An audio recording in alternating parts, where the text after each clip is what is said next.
Yan, ang iihawin ngayon, kanuping. Tapos mamaya, lulutuin ay itong, ano naman, maya-maya. Sisigang naman yan. Idol!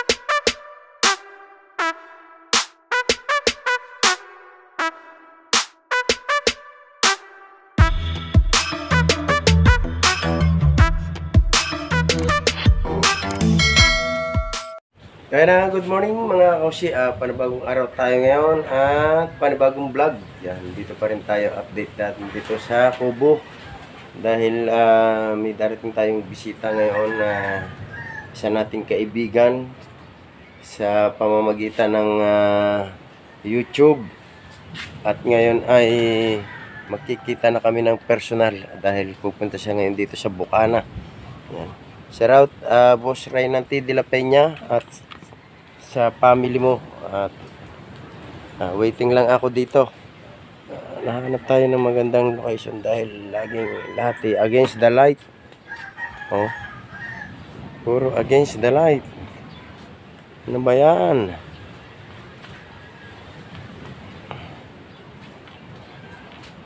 O sadyang malabo lang yung camera ko.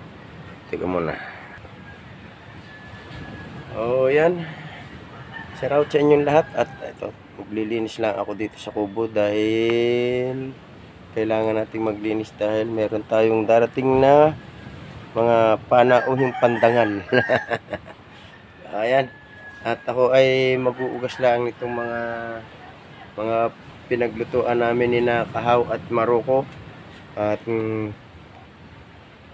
mamaya siguro mga hapon na raw ang dating nila dito ni na Boss Raynanti de la Peña, pero hanggat maaga ay maglilinis na ako para hindi naman hindi tawag doon, hindi madalian yung trabaho. Okay, samahan niyo ako mga kakonsi.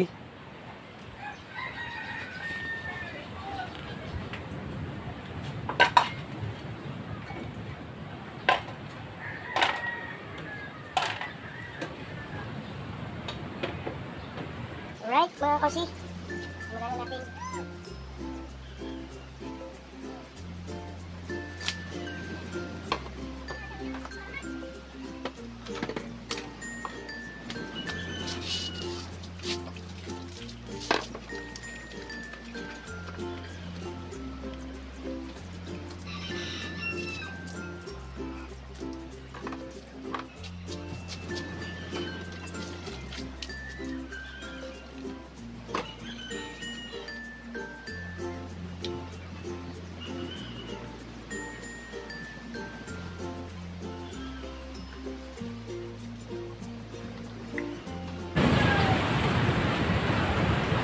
Ayan, at munang babara na.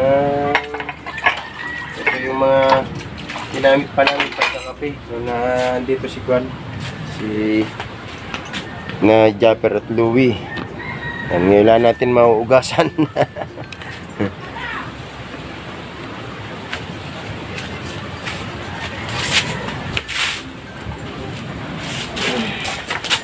Ayan, ilapit na natin dito yung tubig.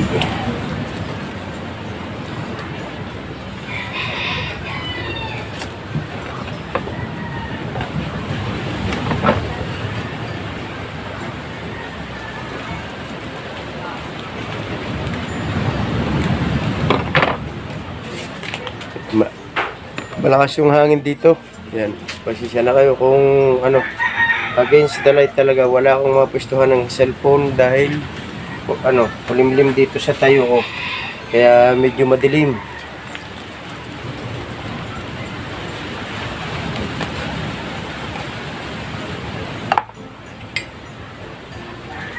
Ilisin na natin kung para pagdating ng bisita ay malinis na yung mga gagamitin nila pagkain.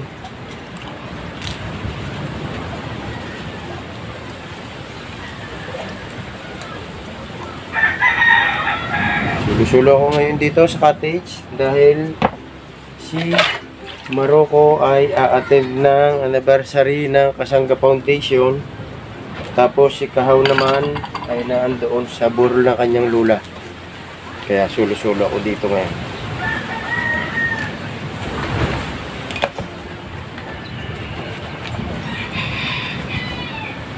Siguro bukas na kami magkakasama-sama ulit tatlo dito sa kubo. Baka abutan pa nila dito si Boss Renante de la Peña.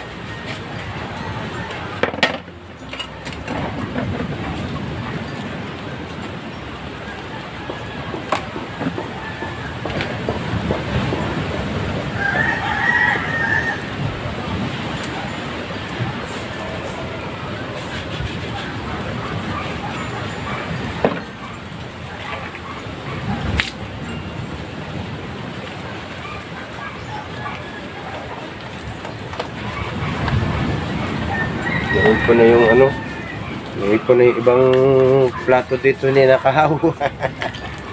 Kasi madalas kami magkain dito.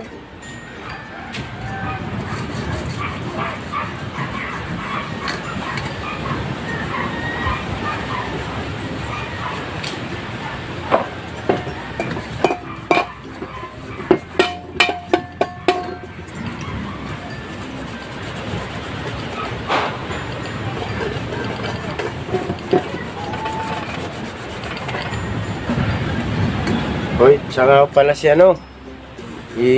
Jerry Hunter. Pupunta rin daw sila ngayon dito sa Bukana. Ayan, at sayang, din sila dito, nagsabi rin sila dito sa cottage. Ang problema ay hindi ko pa pwedeng paganahin yung aircon dahil ang takaw ang lakas sa kuryente.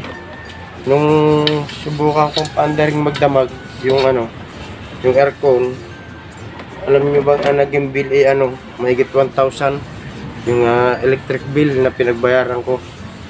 Kaya grabe. Kasi ang problema wala pa kaysami yung aking pinagawang kubo.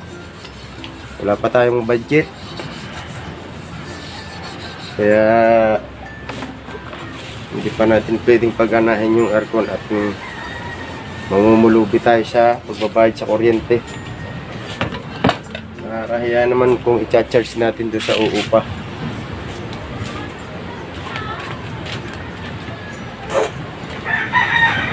So yun, kaya kapag may nag-i-inquire na bisita, may nagtatanong na aircon, sinasabi ko yung totoo. May aircon dito pero malakas sa kuryente kaya ayaw kong paganahin. Depende na lang yung sa usapan ng kung sasagutin nila yung bill sa kuryente. Ganun na lang. Pero naman yung ibig kong sabihin, ang problema nga lang ay yung malakas sa kuryente, pero yung lamig naman ng aircon ayos naman. Malamig siya lalo sa gabi.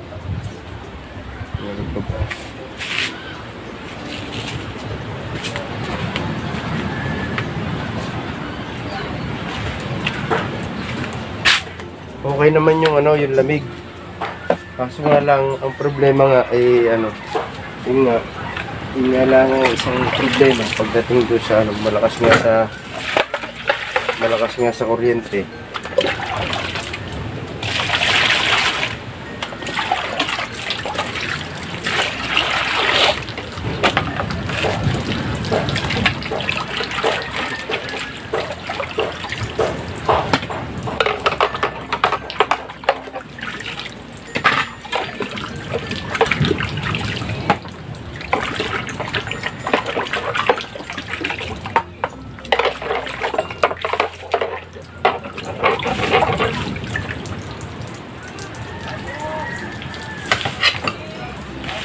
Naman dito mainit.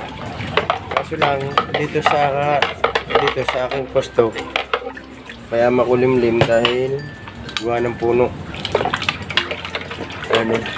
Datig na yung ng puno kaya wala na init dito. Wala na makapasok na init ng araw.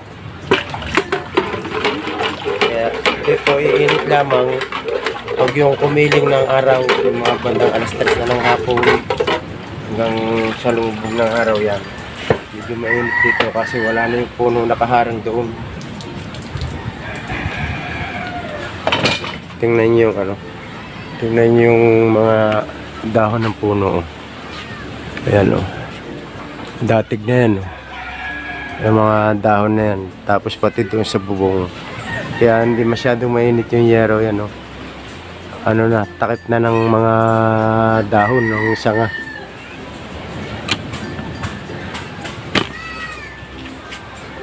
Kaya wala akong mapistuhan nitong ano, nitong cellphone. Puro madilim yung kuha oh.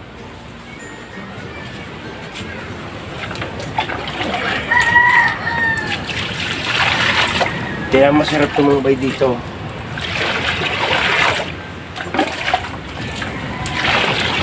Hindi gaya dati nung ano, nung naglagas itong mga dahon. Ganitong oras, mainit na.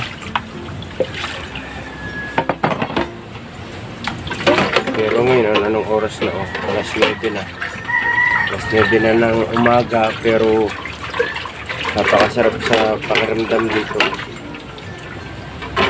Kasi nga, ano, puro lilom na yung paligid.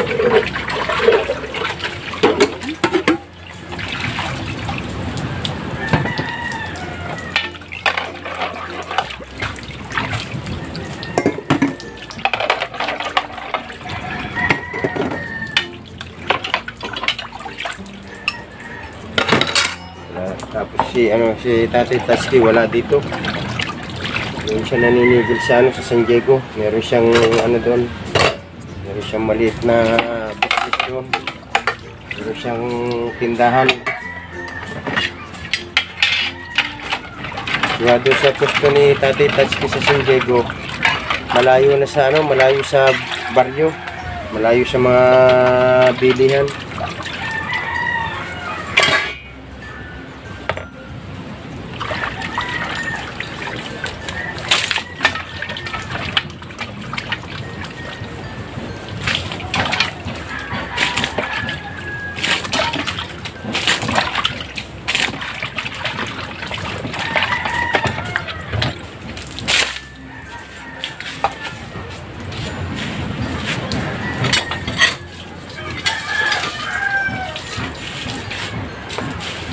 Ayan na, malinis na tayo.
Lang ang problema ito.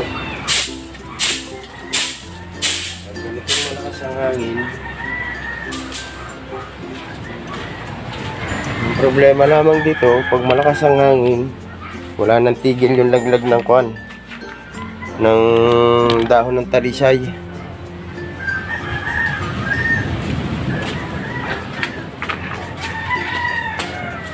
Pag natin yung CR,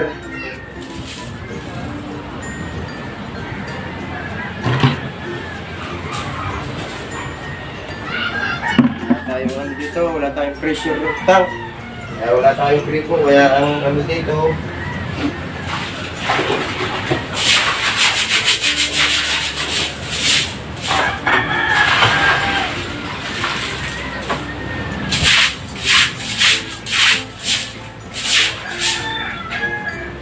ang tubig dito ay mano-mano pa sa bomba sa poso.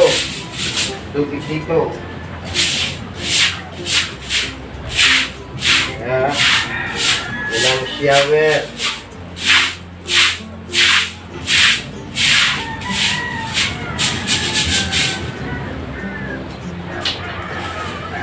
Pero dito naman, dito kahit ano, kahit walang shower, hindi naman namamatay yung ano dito, yung poso, yung bumba, kahit maghapon.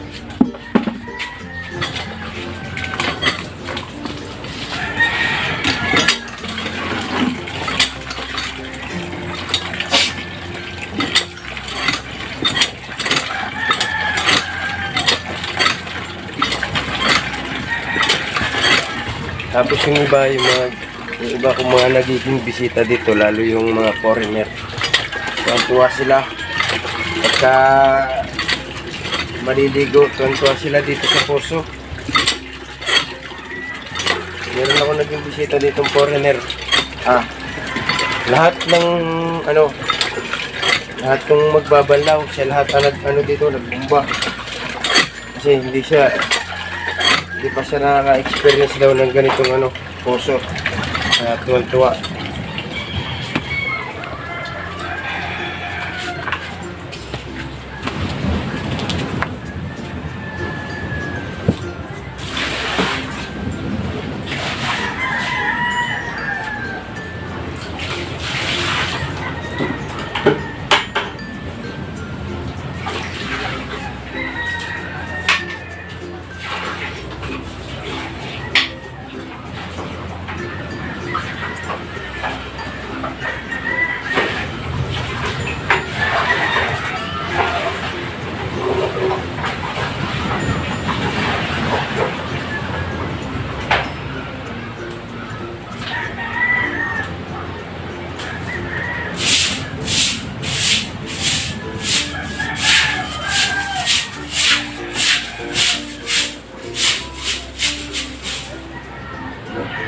Na. Malinis na. Tapos konting na lang mamaya ulit, linis ulit mamaya. Gawa ng mga dahon ng talisan ay sobrang maglaglagan. Sana mga kosi, abangan na lang natin yung pagdating dito mamaya ni Renato de la Peña at ng kanyang pamilya. Ayan, nandito na yung bisitang hinintay natin, si Renato de la Peña. Ayan, support din ang kanyang channel. Ayan, nandito si Chong, Tati Tatsuki, si Kahaw, at then ano to? Ubed. Ayan, at dumating sila kagabi ay lampas na ng alas 7 ng gabi. At signal wifi. Alas 12 na kami naghiwa-hiwalay. Tapos ayan, kaya nakapag-overnight sila. Yan, at nandito na kami sa Kubo uli. At mag-iihaw ng isda. Ayan, bumili si Renante ng isda. Yan, ang iihawin ngayon, kanuping. Tapos mamaya lulutuin ay itong naman, maya-maya. Sisigang naman yan. At ito, didikit na ng uling. At ako ay nagsalang na rin ng sinaing dito. Yan, salang na ako ng sinaing. Yan na mga kosi, nandito kami ngayon sa Goldilocks. At bibili ng cake si Renato de la Peña dahil birthday ngayon ng kanyang anak. Iniwan nila yung piyesta ng Tondo. Mas pinili nila yung mag-outing sa Bukana. Doon siya sa loob.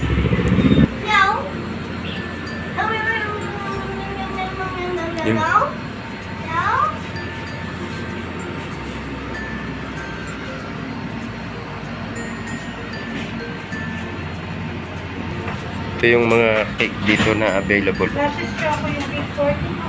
Yung brown. Pwede lagyan mo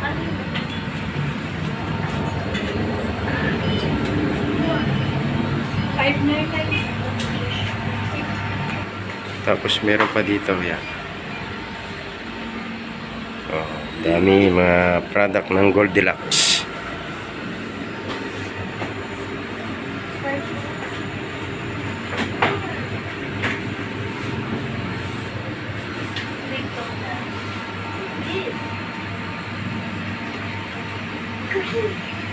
Babawasan ng cake.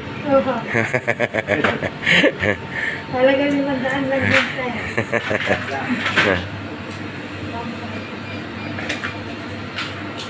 Yan, lalagyan nila ng ano, ng pangalan.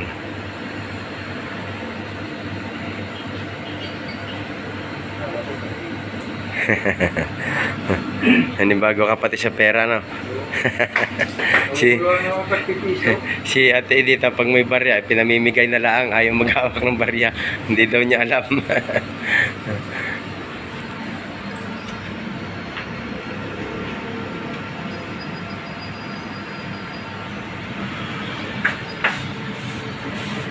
Galing siguro mag-drawing ni ate, oh. Ate, drawing ka bahay daw.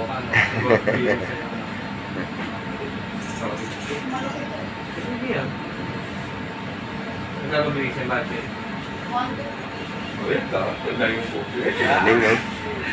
Parang, para lang ballpen yung hawak, eh. Bago tayo bumalik, ha?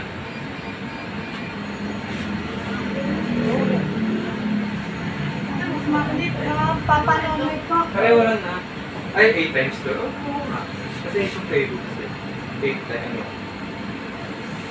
8 times to. Ayaw ko sa mali. Naka-video pa. Baka ho, kasi pagka nagkamali, magdi-discount.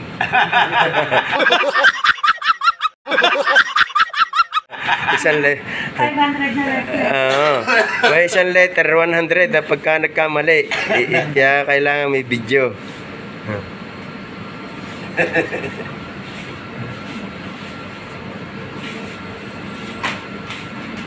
Ang galing, oh.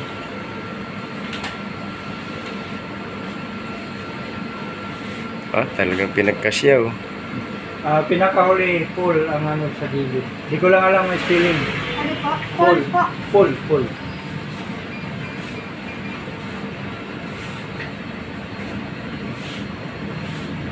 Ayan ba yun? Yun.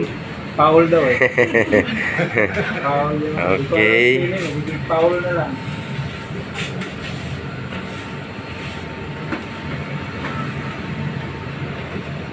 Hindi ko matanda eh. Isang taon na yung mas eh. Ngay. Ang birthday nito. Hindi mo na alam ko ilang taon.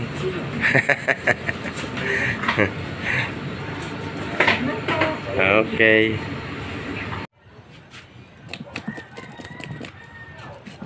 Gusto tayo ng pangsigang.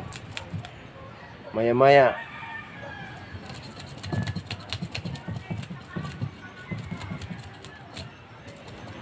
Live mo kaya? Live mo. Pwede rin. Ay, pangulat, diba? Chat natin ng ano.